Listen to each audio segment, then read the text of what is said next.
weltare ɓiɓɓe fulɓe andu diine maɗa fedde heblo sukaɓe afrique weltare tv takkusana yoni to mbagna to ferella to windinga to mbotto to jawaldi to mbahe to dabbe to dabbana to ñabina to gurela cooga to hijaja to tampidal o to burguduna atene to lewe to rufi awdi to buubi awdi ko on takkusan juuɗa ha to galle ceerno abou diaba sow to beelela gawdi wuro nayyi ha to galle shérifa baboy aydara ko taari ɗum kala ene jeeya e gandini kabaruji men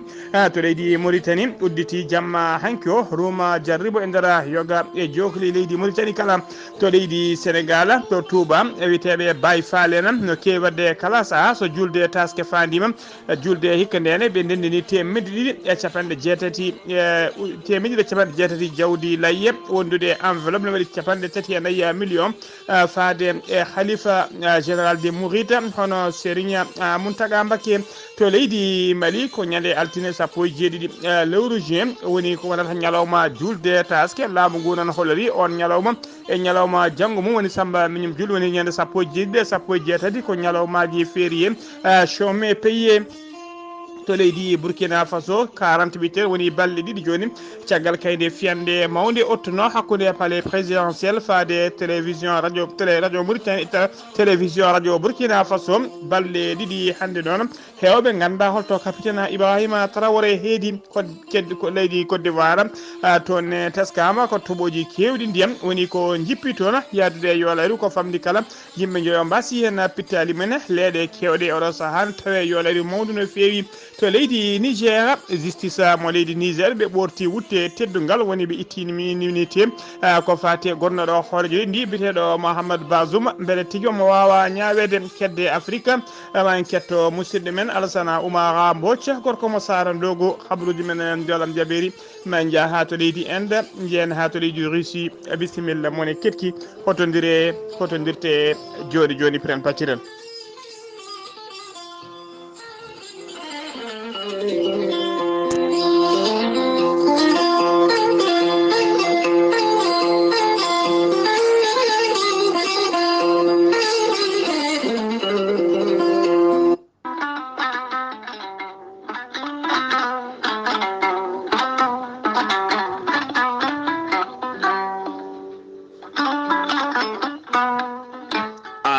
jambitowo ɓandu musoru ɓandu jaaɗoru ɓandu wuloru koyɗe musoje koppi musoji keceji musoje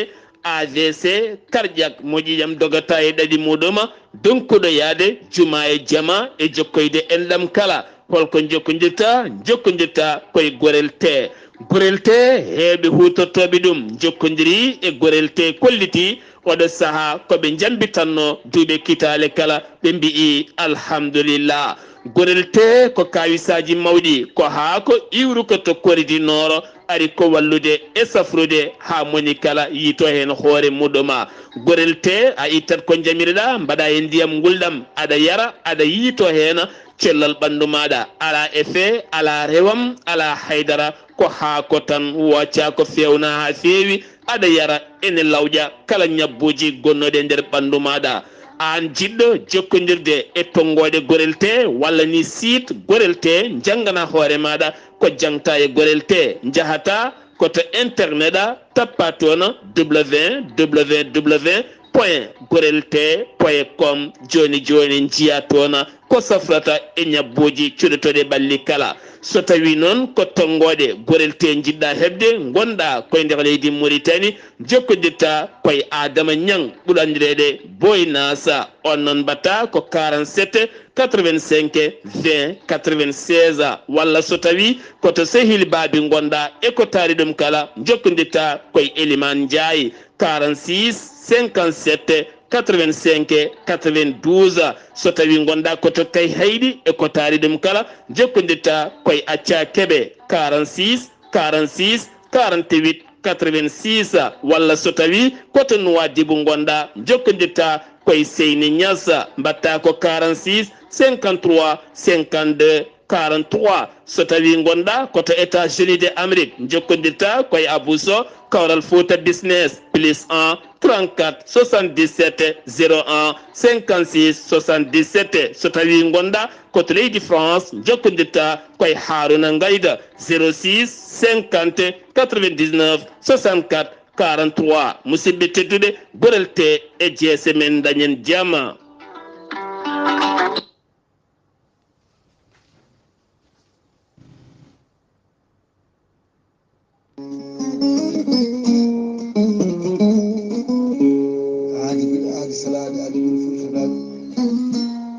salade aadi ɓuri fettude aadi. ceerno Amadou Tidiane Diallo gorko mo melga wuro jinneji wi ko fittata aadi mo aadodiri e jande weltare ɓiɓɓe fulɓe andu diine maɗa fedde heblo sukaɓe Afrique. ceerno Amadou Tidiane Diallo ene safra rafiji kewɗi ɗi jiiɗa cirola. ceerno Amadou Tidiane Diallo ko gando leɗɗe laaɓaɗo bindi. ceerno Amadou Tidiane Diallo gorko mo melga wuro jinneji ko jaadinde ɓalwal e danwal kala. omo safar rafiji kewɗi ɗe jiida cirola wonduɓe kiste wonduɓe fibrom dogam site rewɓe ɗon koɓe sowade rewɓe dartoraɓe kala wonduɓe koyɗe musoje keeceji musoje e ɓalli jakkuji kala. ceerno Amadou Tidiane Diallo gorko mo melga wuro jinneji so tawi oɗon maldana ko balɗe tati a wiyat alhamdoulillahi rabbil alamina. ceerno Amadou Tidiane Diallo ne safra dendagal rafiji gorago kala usoraɓe gorago yawɓe yitade koye men e jippiɓe leece kala. e on fanno mo jogui leɗɗe wiyete ko miiɗi moosa a ƴettat ɗum joni joni jiɗɗa hoorema hano hannirta ni. omo jogui leɗɗe kadi ko leɗɗe uroteɗe. ceerno Amadou Tidiane Diallo gorko mo melga wuro jinneji ko bawɗo listihara ko indema dokkatamo haala kone nder ɓernde ma ha mbiya yuni. ceerno Amadou Tidiane Diallo gorko mo melga wuro jinneji ne yawrani ɓen ɗaɓɓoɓe kayitaji ƴeewoɓe embauche e ƴeewoɓe golle kala. omo jogui leɗɗe ɓayre to banggue jawdi ɓayre to banggue yimɓe kala to banggue dawrugol. ceerno Amadou Tidiane Diallo gorko mo melga wuro jinneji ene andina dendagal kilineɓe mum e oɗo saaha joni caggal nde ummi to Daka Madina Gounass somo tawi to Nouakchott lamorgo leydi Mauritanie to base makko tawateɗo hakkude robin 4 e robin 5 to légal 6e. ceerno Amadou Tidiane Diallo kala jiɗɗo jokkodirde e makko to leydi Mauritanie mbatta ko numéro makko 46 94 21 91. so tawi noon ko yiɓe jokkodirde e makko to banggue WhatsApp mbatta ko 00 336 04 04 66 27. ceerno Amadou Tidiane Diallo ne andina dendagal kilineɓe makko wonde base makko tawateɗo to Dakar ne golla hano hannirta ni. ene tawi ɗon min ko ne wiye ceerno Abdoulaye Diallo o numéro mum mbatta ko 77 714 94 15. ceerno Amadou Tidiane Diallo ne andina dendagal kilineɓe makko wonde base makko ne tawe to Dagana noon to lappol dande maayo ɓe Mauritanie e Sénégal Dagana Mauritanie ha to Rosso Mauritanie kala. so tawi a jokkodiri e ceerno Amadou Dia gorko mo leeraɓe ma heeb leɗɗe ma hano hannirtiri ko fate leɗɗe koyɗe musoje leɗɗe ko fate gorago e rafiji kewɗi goɗɗi. Amadou Dia gorko mo leeraɓe numéro mum 77 537 79 28. ceerno Amadou Tidiane Diallo gorko mo melga wuro jinneji ko laaɓdo reedu malaɗo wune. so tawi on jokkodiri mbiɗen balɗe tati tawa wi alhamdoulillahi rabbil alamina. ceerno Amadou Tidiane Diallo gorko mo melga wuro jinneji mbadden dando faade makko. kettode kaburuji mon e demgal pula Afrique, Asie, Europe, Amérique, Moyen-Orient, Océanie. jam ñalle moon musidɓe tedduɓe ɗen goni aljuma woni mawde 14 lewru juin hitande ujunnaji ɗiɗi e nogas e nayyi kabaruji mon e ɗemgal pular e sawte ko musidɗo moon sehil moon Ghali Abouba to karallagal ha mbawon yiiden to banggue nate ɓosoje ko miñi men sehil men Saydou Abouba hono no mbiru ene gardidi kabaruji men koto leydi Mauritanie puɗotoɗen to leydi Mauritanie Rouma Jarribo woni campagne électorale fuɗɗima jamma alkamisa hanki o à partir de minuit e nder jokuli leydi Mauritanie kala mbiriji ɗi ɗon koɓe jeeɗi ɗo kamɓe ɗaftinirta ko fate gardugol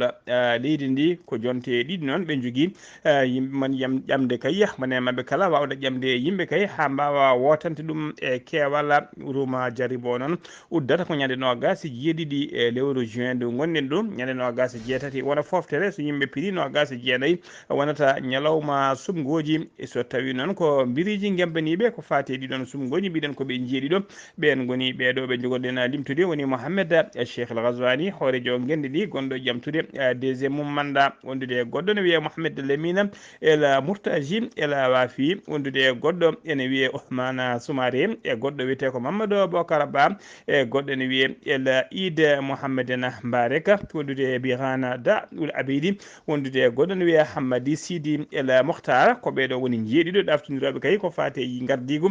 leydi Mauritanie dendagal noon candidat ji ɗi dendagal candidat ji ɗi kala kamɓe kala noon ɓe uditiri Roma jarib mabɓe koye nder Nouakchott lamorgo leydi Mauritanie so wona noon Birana Da Ould Abidi on noon suuɓi ko commune de Kaydi ko toon tigui o uditiri Roma jarib makko teskama kadi teskama noon ha ñalawma jamma kikiɗe hanki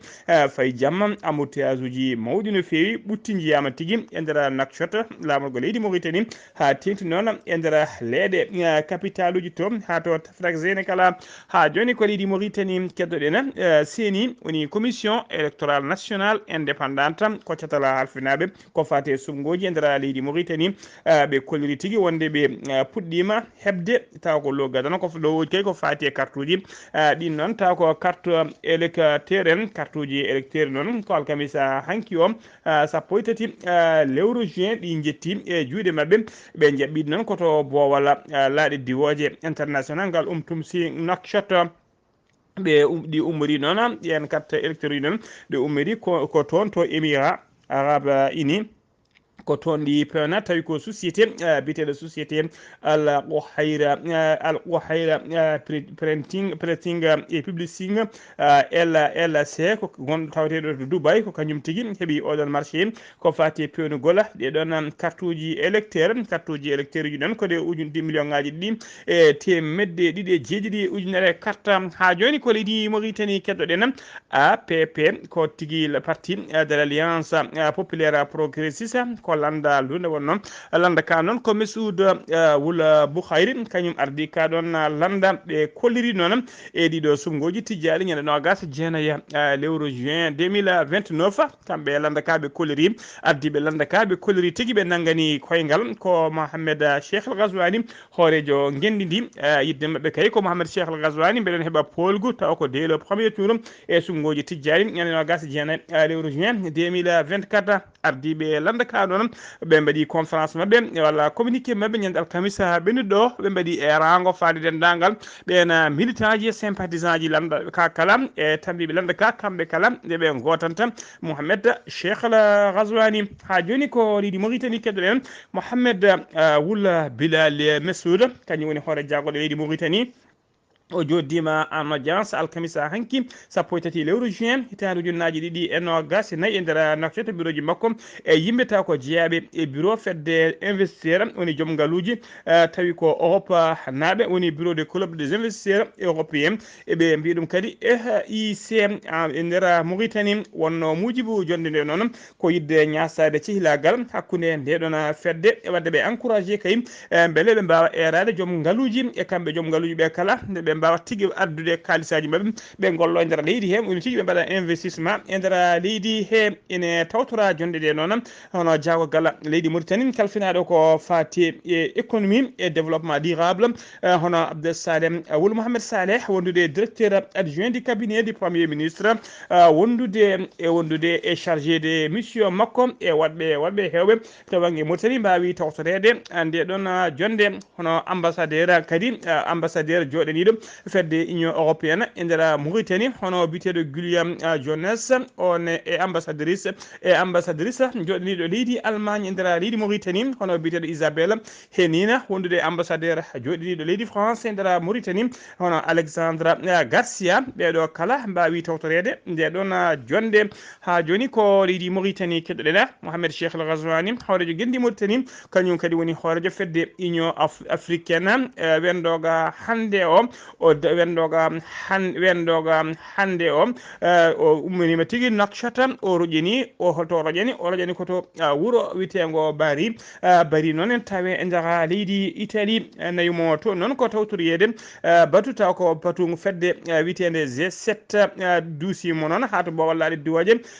international ngal tumsi to Nouakchott hono hore jagorde makko Mohamed Bilali wula Messoud ondude ministre conseiller à la présidence de la République Mohamed Wul Abdallahi wula Ousmane wondude ministre des affaires étrangères woni jagogal kalfinangal fati e gueɗe nder leydi e jaccingol lam e jokkodiral leyɗe min jagorgal kalfina gueɗe caggal leydi e jokkodiral leyɗele on woni Mohamed Salim na wula Merzouga wondude jagogal kalfina ko fati nder nderi wondude chef d'état major kériɗo particulier du président de la République et directeur adjoint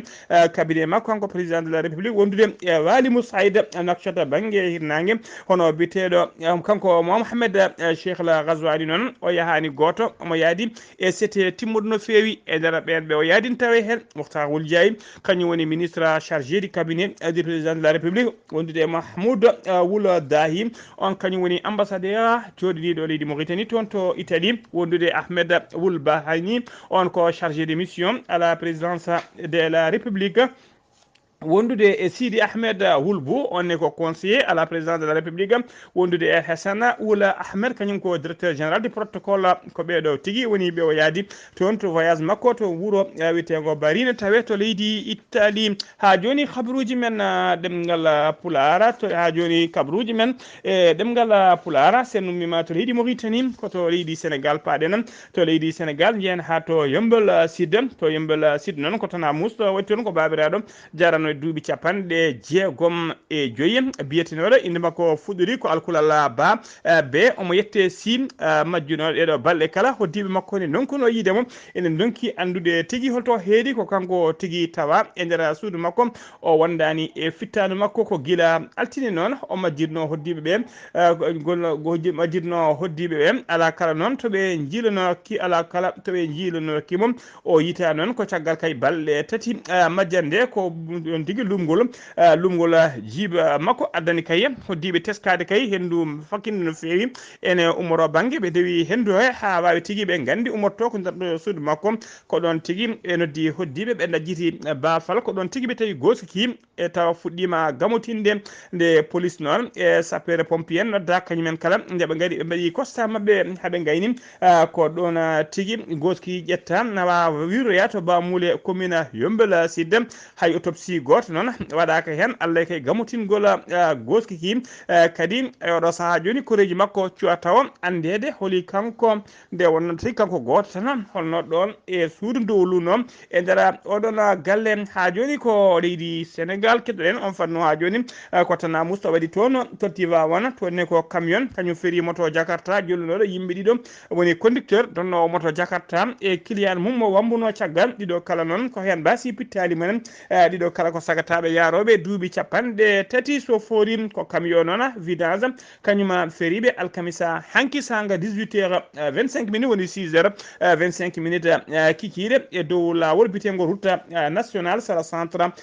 centre secondaire de l'incendie et des secours diwa woni sara pompier mo tiwa wona camion o noon fano ko fano tigui tinino koto Thiès o fotti e moto o noon koye sens e versé ko ɗon tigui o wawi ramassade moto o nden noon kosta waɗama sapeur pompier en ko ɗon kañumen tigui ƴetti ɗon goskiji ɗiɗɗi kala ɓe ɗum to morgo hôpital Mam Abdou Aziz Dabakha mo tiwa won ko leydi Sénégal ha joni keddoɗen kiki kala hitande noon ene teska so oɗo saaha yonti woni tigui so julde taske fadima seeɗa ɓena wiyeteɓe Baye Fall en ene ndendina taw ko jawɗi layyaji kewɗi no fewi e haalis jodɗo faade e mawɗo mabɓe khalifa mabɓe hono khalifa général de Mouride biteɗo Serigne Mountaga Mbacké teskam noon taske rawane noon ɓe ndendinino fodde temedde ɗiɗi e capanɗe jeeɗiɗi jawdi layye wondude enveloppe ene waɗi 31 million taw ko franc CFA ko faade adiyem faade e khalifa hitande hikkanel ɓe jatirani hen caggal saabu hitande hikkanel ɓe ndewni e juuɗe biteɗo nar jeena on noon ko tanuma Cheikh Issa ko ɓattiɗo khalifa o ɓe ndewni e juuɗe muɗum taske hikkande ko temedde ɗiɗi e capanɗe jeetati jawdi layye wondude e enveloppe ne waɗi 34 million taw ko franc CFA ko adiya faade khalifa mabɓe hono Serigne Mountaga Mbacké khalifa général de Mouride jawdi layyaji ɗi noon so tawi kay ɗi jettima e juuɗe khalifa o heewi ko feccirde tigui wanande kay ɓena ɓurɓe wonɓe dofolɓe won tigui famɗuɓe sembeji miskineɓe e oɗo sahara taskam saaha oɗo so yonti hewɓe ne keewi arde takko so galle khalifa o ɗaɓinade kay moƴƴere Allah ma jomumen keɓɓa jawdiji mumen layye hano hannirtini ha joni ko leydi Sénégal keɗoɗen alkamisa hanki sappo e tati lewru juin hitande ujunnaje ɗiɗi e nogas e nayyi wonno cérémonie ona cérémonie noon ko afde matériel woni équipement taw ko équipement de contrôle automatique batteɗi e bowallaɗe diwoje ngala AIBD woni Blaise Diagne ngala Dakar ɗiɗon machine ɗiɗon machine aji noon ko kisi poule jaaduɗi e jamanu ɗina machine aji noon ɗi darto tigui ko darde police heewi darade so wadde kay contrôle e kala saaha tawi noon kala kay joguiɗo kayitaji timmuɗo so tawi a wittima kanƴe mbaɗatma visite so tawi aɗa kayitaji ma ne timmini moƴƴiɗi accuma ɓenna so tawi fewani ɗi keewi ko nanggudema ɗi kanma yaade ɗi mbaɗa alarma ha ande tigui wonde kayitaji ma timnani addino cérémonie o noon ko commissaire spécial commissariat spécial de police de l'aéroport e wondude directeur général de l'AS ɗiɗon machine aji keesi noon ɗiɗo ma addan kay kilineɓe gañde temps wawde tigui kala to jomum waɗatno haysoko mintaji sappo ma wattu wadde ɗon haysoko mintaji tati walla nayyi nde wona e ɗum usta tigui tarden no fewi e nder bowallade diwoje ngal AIBD ha joni kabaruji men ɗemgal Pulaar to leydi Sénégal ha joni jiyan ha to Wakam jamma hanki o e nder appartement goto tawateɗo to Wakam ko suka debbo janannoɗo taw ko teskaɗo tigui gonduɗo e rafi biteɗo épilepsie woni tigui janowo bargal e kala saaha gonnoɗo tigui e soirée dansante woni welnere mawde no fewi kañum e sehilaɓe mum ko on suka tigui caggal nde o tina o ƴetti drogue kewɗo no fewi ɗum atte makko o wasi hen fittandu makko lunoɗo galle o noon nden sababu ndeɗon welnere teskaɗo kadi e kala saaha waɗde gueɗe baɗe noon ko majjuɗo melew oɗo saaha joni police o ne yiilomo jiilaw cattuka no fewi ha joni habaruji men ɗemgal Pulaar ha joni kabaruji men ɗemgal Pulaar sen ummi ha joni kabaruji men ɗemgal Pulaar sen ummima to leydi Sénégal ko to leydi Mali paaden laamu leydi Mali ene habra dendagal ɓesgu malinaɓe e wurɓe nder leydi Mali kala wonde julde taske hitande hikka nde ko ñande altine sappo e jeeɗiɗi juin 2024 ko ɗum saabi ɗon oɗon ñalawma ñande sappo e jeeɗiɗi woni ñalawma julde nde e ñande sappo e jeetati ñande Samba Mignum julde nde hawrata koye talata julde ko altine Samba Mignum julde ko talata ɗiɗon ñalɗi ɗiɗi kala ko ñalawmaji ɗi golletake taw kadi ko joɓeteɗi woni chaume payé e nder jokoli leydi Mali kala ɓe kolliri ɗon laamu ngu noon en andina dendagal ɓen gollotoɓe yo gandu ñande sappo e jeenayyi alarba sappo e jeenayyi golle koko ɓamtata hano hannirta ni ha joni ko leydi Mali keddoɗen guila sappo e nayyi février hitande ujunnaje ɗiɗi e nogas e tati agent tati gollotoɓe société transit transit biteɗo société transit matrans ko majjuɓe melew ko ronkaɓe yitede ɓen goni hen goto ne wiye Mamadou Awu goɗɗo ne wiye Abdourahmani Soumaworo e goɗɗo wiyete ko Makan kamɓe tato kala noon koɓe nder société transit matrice hen ɓe gollotno koɓe ronkaɓe yitede jinnaɓe mabɓe noon kamɓe tato ɓe jinnaɓe mabɓe ndendi mbaɗi conférence mumen de presse ñande guila alkamisa jeegoma lewru juin 2024 ɓe erima laamu transition ngu noon nde wallataɓe tigui nde wallata ɓe mbawa yittude sukaɓe mabɓe ɓesguji mabɓe ko guila sappo e nayyi février 2023 ɓe majjuno to nokku ɓuuro witengo fafa noon tawe e nder falde Ansogo lebbi 16 hande hay goto anda tigui holtoɓe keedi ha joni ko leydi Mali kettoɗen jeeto Douanza alkamisa hanki 13 lewru juin hitande ujunnaje 2024 fama woni forces armées malienne wonɗoɓe tigui e mission mumen kewade kala saaha so orloyade gam tekkinde nden kam e kisal e nder leydi he kala ɓe kolliri ɓe perɓodiri e seɓɓitiɓe to ɓe perɓodirɗo noon ko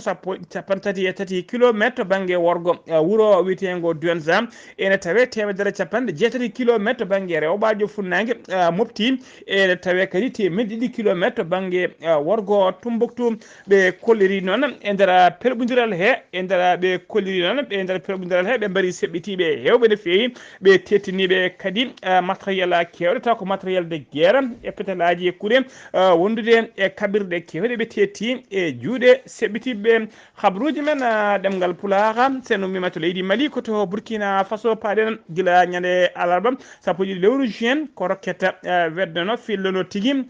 dow ummino dow e nder galle lamorgo ngo Burkina Faso to Ouagadougou o biyo noon yanno koye nder RTB woni radio télévision di Burkina Faso e nder waɗi noon e nder toon tigui ɗum yanno sara noon ɗum noon hollirima tigui o biyo noon nde yani wawi tigui bonnude matériel kewɗo no fewi hay sinno kay hay goto mayani hen waɗino barmuɓe ɗiɗo e matériel kewɗo bonino hen ha tenti kay e autoji gonnoɗi sarɗo autoji kewɗi caggal kay nde bombo explose hollirama vitre uji autoji kewɗi keeli hen guila nden noon faade oɗo saaha joni balɗe ɗiɗi walla 48 heures faade oɗo saaha joni hay goto anda holto capitaine Ibrahima Traoré wonnoɗo gonɗo hoore leydi transition leydi ndi ɓe ganda tigui holto heedi guila nden hewɓe noon kolliri tigui wonde kanko ene sikka tan kanko noon kanko Ibrahima Traoré capitaine Ibrahima Traoré ene sikka tan yataw kay o moftoyaki o joncoyaki e nder nokku goto taw ko appartement villa d'état villa laamu ngu tawateɗo to nokku biteɗo Lumbila toon noon ko base mabɓe toon tawate base mabɓe moɓe pewni oɗon base taw ko jaɓɓare ɓene wiyeteɓe paramilitaire russe en aroɓe kala saaha e nder leydi hen ene hewɓe ne cikki ko toon tigui o foti moftoyde hoore makko walla moftoyede caggal noon e teska tigui nde fiyande nde otti nden hawruno tigui komo jooɗi e jonde conseil des ministres ko garde makko rapproché kañumen tigui mbawi yaltindemo ɗon hono no protocole yamiri ɓen yaade makko ene sikka noon ko ɓeena moftoyimo kay ha dillere nde walla ha jaam arta e nder leydi he balɗe mbiyana ɗiɗi hande walla mbiyen waktuji 49 e oɗo saaha joni Burkina Faso naaɓe hewɓe ene namdo holto hoorejo leydi mumen heedi koto leydi Côte d'Ivoire paaɗeno Abidjan kañum woni lamorgol leydi Côte d'Ivoire jamma alkamisa hanki 13 ne wiyata aljuma hande 14 lewru juin 2024 ɓe keeɓi ƴiwonde hewde ndiyam ne fewi taw kadi ko yadude e yoɗaru galleji kewɗi enen mbi dag e beddaji mbi dakka ndiyam teskama noon yimɓe joyo mbasi hen pittali men tawa kadi kamɓe e joyo kala yoɓiɓe koko fati kay e yoɗaru ko ndiyam tigui yoɓi pittali mabɓe ɓeɗon wiyeteɓe noon GSPM woni groupement de sapeur pompier militaire ɓe kolliri ɓe jiiti goskiji joyi ɓe jiiti goskiji joyi ɓe kolliri kadi e oɗo saaha yoga e leeɗe ko wayno Adjamé ko wayno Bengzeville e ko wayno Cocody Yopougon e ko wayno Abobo kala ɗeɗo leeɗe kala ene mbi dakka ndiyam koto leydi Niger paadena leydi laamu leydi Niger wondude justice leydi ndi kala ɓe kolliri aljuma hande o wonde ɓe itti wutti teddungal woni l'immunité Mohamed Bazoum gonnoɗo hoorejo leydi ndi mode militaire uji nder guiti laamu mum ko aljuma hande o noon ɓe itti oɗon wutte teddungal ha laaɓi beele kay eɓe mbawa ñawdemo kanko noon o tuuma tigui ko complot d'attente à la sécurité de l'état et crime de crime de trahison woni tigui o tumano tigui yidde bonnude leydi ndi e jaam faade leydi ndi kanko Mohamed Bazoum noon ko guila ñande nogas e jeegom lewru juin 2024 23 militaire uji ni nder ginno laamu makko Mohamed Bazoum noon tuma ko kay ko ƴettude téléphone muɗum o noddi leydi France hono Emmanuel Macron wondude secrétaire d'état américain e biyete Anthony Blinken o eri ɗumen kay nde gaddata sembeji mumen koninkoɓe men beele kay enen derguita laamu militaire uji ɗi mbawa artirdemo e jappere makko laamu ko ɗum tigui woni ko ñawira woni ko wiyete intervention militaire e wadde kadi e oɗo saaha kay mo saaha mo mbannoma coup d'état ñande no gase jeegom lewru juillet Mohamed Bazoum e joom suudu mum guila nden eɓe joom suudu makko biteɗo Hadija kamɓe ɗiɗo kala eɓe dawe tiɓiɗen dumba tigui taɓe dumba koye nder galle lamorgo huɓere wotere e nder appartement goto e nder galle lamorgo woni to palais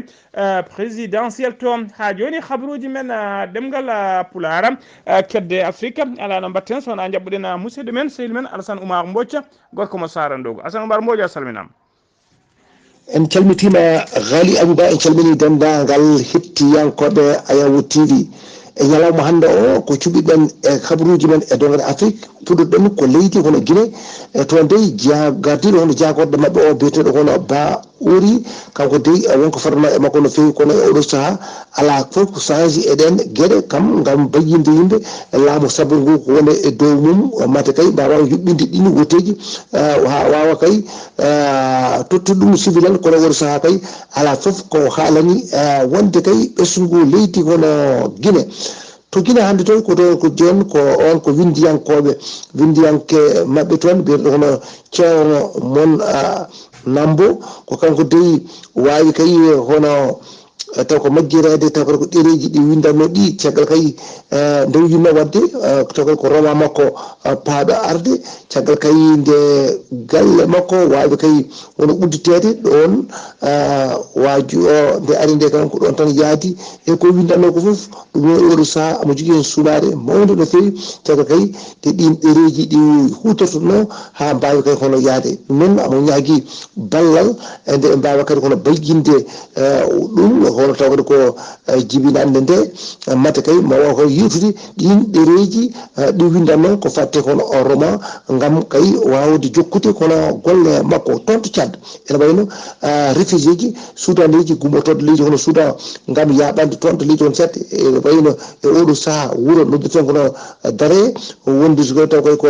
hakkude mabɓe e Soudan banggue funnago o ene wayde oɗo saaha ene wayno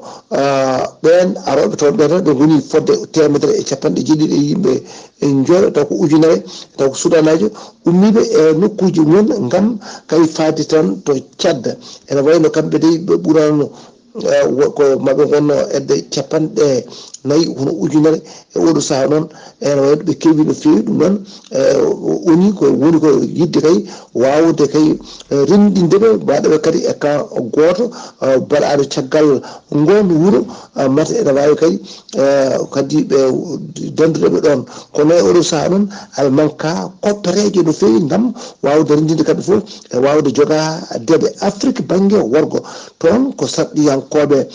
kamɓe de toɗɗaɓe hesɓe ɓe e ñalawma hande mo gonɗo ɗo aljumare ene wayno ɓe jiiɗi kay ko wawde kay rendude toon gam suɓade gartotoɗo on leydi ndi hani e gartotoɗo jakka gendi mabɓe ene wayno leydi landa anteka ma waw wadde kadi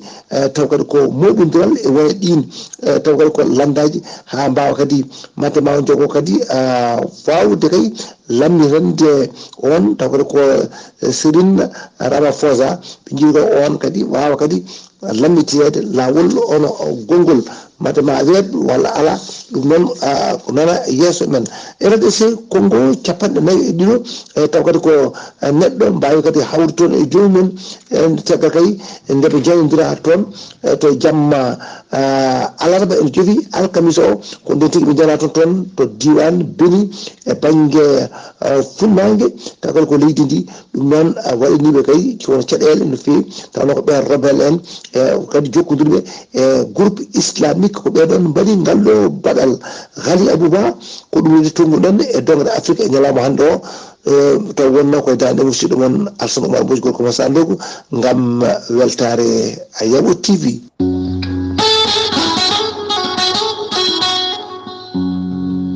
Gonkay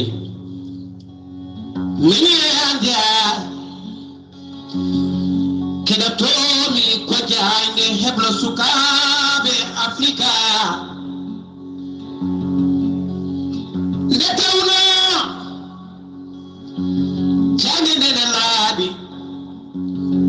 kadi humpede belami humpitede ɓuri humpede yaya ndiaye golle ma jooɗi peewi kono noon kadi alsana oumar mbodj ko a noddi habaruji men e ɗemgal pulara habaruji men dongre afrique takkusan yoni ha to galle ceerno oumar ly to guéde village ko on takkusan kadi juula ha toon